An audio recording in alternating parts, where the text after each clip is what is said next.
ao nome Carta aos Filipenses. A primeira cidade europeia da parte de cima da Alta Grécia, alcançada pelo Evangelho, foi essa cidade chamada Filipos. Dali Paulo foi pregar a palavra em uma cidade chamada Tessalônica. Ficou pouco tempo. De lá Paulo foi pregar a palavra na cidade Igreja do Discernimento, Bereia. Ficou um tempo razoável. De Bereia, Paulo foi pregar a palavra na capital da Grécia, em Atenas, na chamada cidade da democracia moderna. Mas Paulo, percebendo vã religiosidade e materialismo selvagem, além da alta filosofia ali ensinada e vivida, Paulo saiu da capital da Grécia, saiu de Atenas, e a Bíblia diz então que Paulo foi pregar a palavra de Deus em outras cidades. Paulo, em Atos capítulo 18, versículos 1 a 18, foi pregar a palavra em uma cidade chamada Corinto. De Corinto, Paulo foi pregar na Síria. Da Síria, Paulo foi pregar em Éfeso. Então nós temos um eixo na segunda viagem missionária: Filipos, Tessalônica, Bereia, Atenas, Corinto, Síria e Éfeso. É notável dizer que mais ou menos na metade da viagem missionária,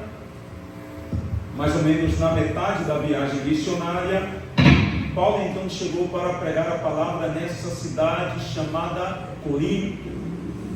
Era uma cidade portuária, semelhante à cidade de Ilhéus.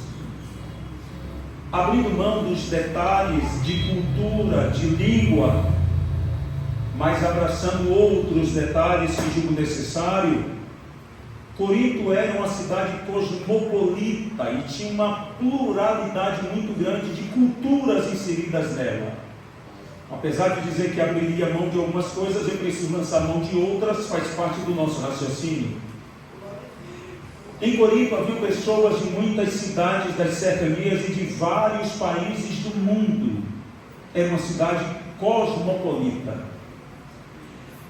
A cidade de Corinto tinha pessoas de tantas culturas que misturava-se as culturas a ponto de a cultura local ficar de certa forma abafada, apesar da cidade ter um alto nível cultural, social, intelectual, financeiro. Essa cidade permeava as dificuldades das divisões das religiões. Na segunda viagem missionária, quando Paulo esteve pregando a palavra em Corinto, Paulo era um plantador de igrejas. Paulo era o que nós chamamos literalmente, não no formato de hoje em dia, mas no formato bíblico, que nós chamamos de apóstolo plantador de igrejas. Paulo chegava no lugar, plantava a igreja, solidificava a igreja, preparava o obreiro, estabelecia o obreiro, saía e ia para outro lugar, porque Paulo tinha uma visão de crescimento do reino de Deus inigualável.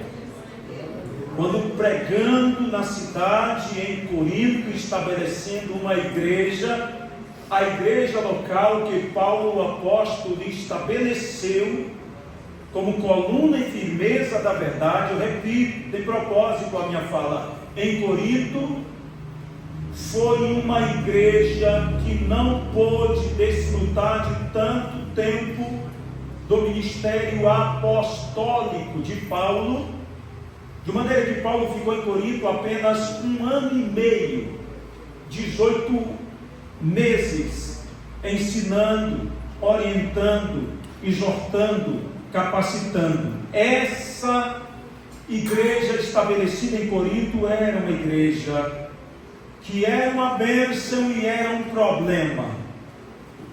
Era uma bênção porque fluíam os dons espirituais. Era uma bênção porque lá tinham muitos obreiros da categoria de cima dos vasos, das prateleiras de cima dos vasos de Deus.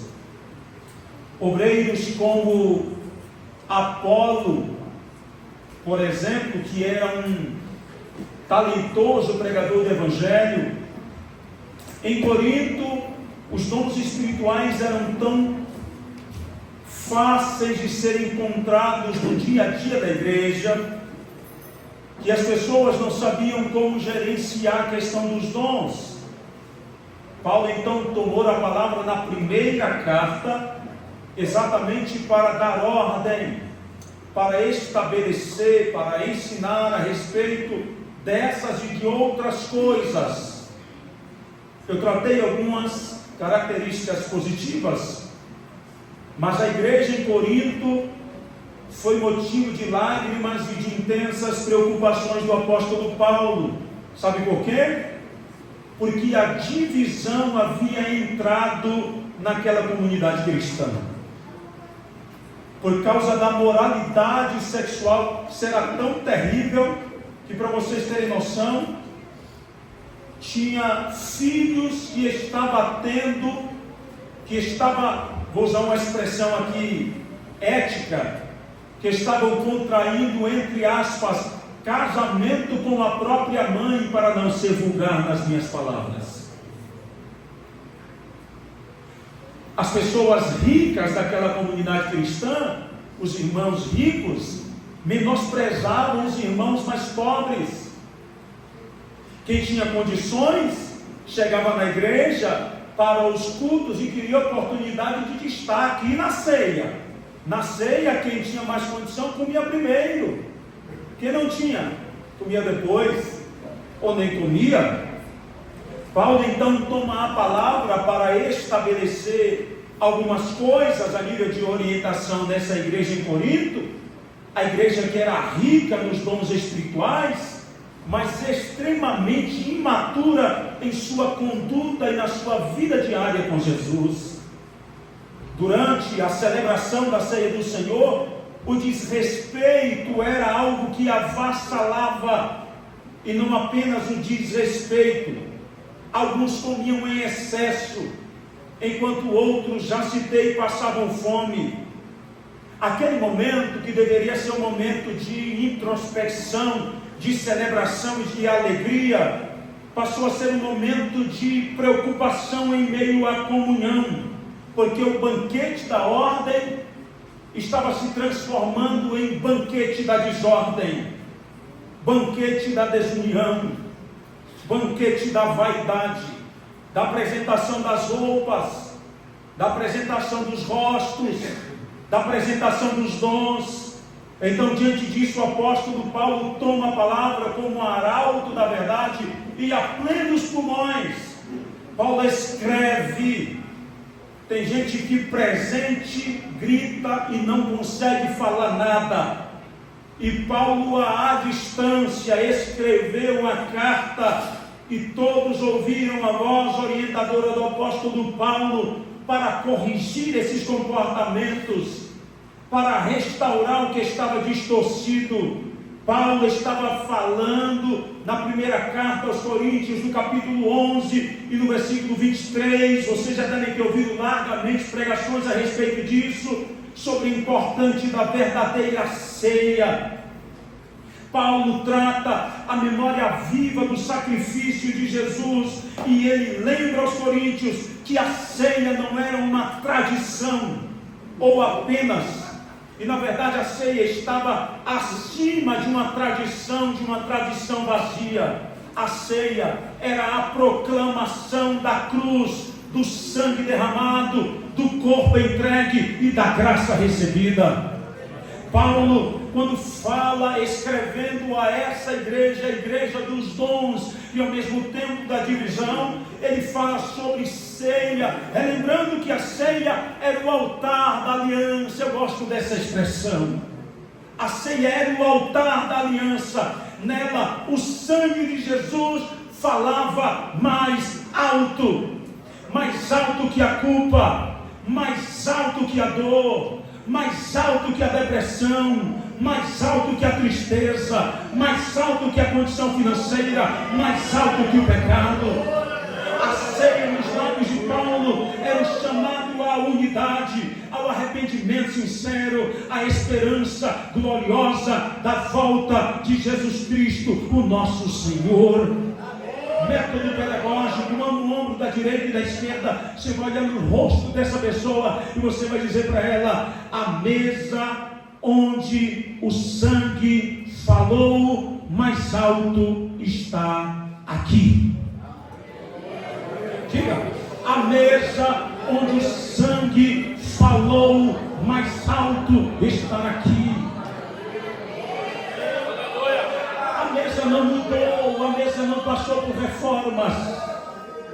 Apesar de, em alguns lugares, incrementarem, pois se trata de uma festa, os elementos substanciais da ceia do Senhor e da Santa Ceia continuam inabaláveis. E ceia para nós não é transubstanciação. Portanto, quando nós utilizamos pão, símbolo do corpo, e suco de uva, vinho, símbolo do sangue de Jesus, a gente não está comendo a carne, não somos canibais, é memória. Não estamos tomando do sangue, o sangue literalmente falando, nós não somos canibais, é em memória, é lembrando. Entendeu isso? Diga glória a Jesus de Nazaré. Algumas coisas precisam ser relembradas da importância desta mesa e desse sangue que fala mais alto. Em primeiro lugar, a noite mais sombria que brilhou, a noite mais sombria brilhou a graça mais forte. A Bíblia diz, eu vou ler 1 Coríntios 11, 23, assim está escrito: porque eu recebi do Senhor e que também vos ensinei, que o Senhor Jesus na noite em que foi traído, tomou o pão. Isso é espetacular. A noite mais sombria. Vocês pararam para pensar? Em Mateus capítulo 26, em Mateus 26, Jesus avisou que Pedro negaria 3 vezes. Judas traiu Jesus vendendo Jesus. Pedro negou. Jesus foi preso. E nesse capítulo também foi o capítulo da última ceia que Jesus participou, ou melhor, os discípulos participaram com Jesus. Naquela noite, coisas tremendas aconteceram. Pensem comigo, naquela noite Jesus foi traído, e o traidor estava à mesa. Naquela noite Pedro negou a Jesus, mas mesmo assim, Jesus tomou o pão e partiu. Sabe o que isso significa dizer? Significa que Jesus não parou o processo apesar da traição. Não parou o processo apesar da dor. Isso significa dizer que nós, na caminhada cristã, também não devemos parar por causa de traições, aflições e dores. Eu preciso me segurar porque eu sou pentecostal, mas eu quero que você erga uma mão comigo sem precisar falar nada para ninguém. E diga comigo: são as noites sombrias que a graça de Deus se revela mais forte. Você pode me ajudar a glorificar a Jesus de Nazaré?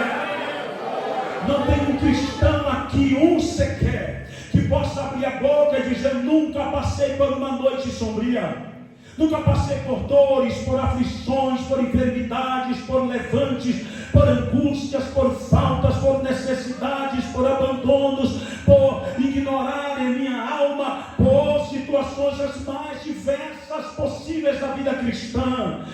As páginas sombrias da vida cristã fazem parte do nosso crescimento, fazem parte da nossa evolução. Isso nos ajuda em alguma esfera a nos aproximar de Jesus de Nazaré. Eu quero te dizer hoje, querida, quero te dizer hoje, querido, se foi na noite em que ele foi traído, que ele tomou o pão e partiu e deu graças, o diabo não vai ver você parar. Mesmo em meio às dores, de quem sabe sendo traída ou traída em alguma área, pode glorificar glorificar a Jesus. Você vai partir o pão, mas não vai partir a comunhão. Aleluia. Eu bebo água e você dá glória a Jesus de Nazaré. Olha o que a Bíblia diz, Hebreus capítulo 12, versículo 2.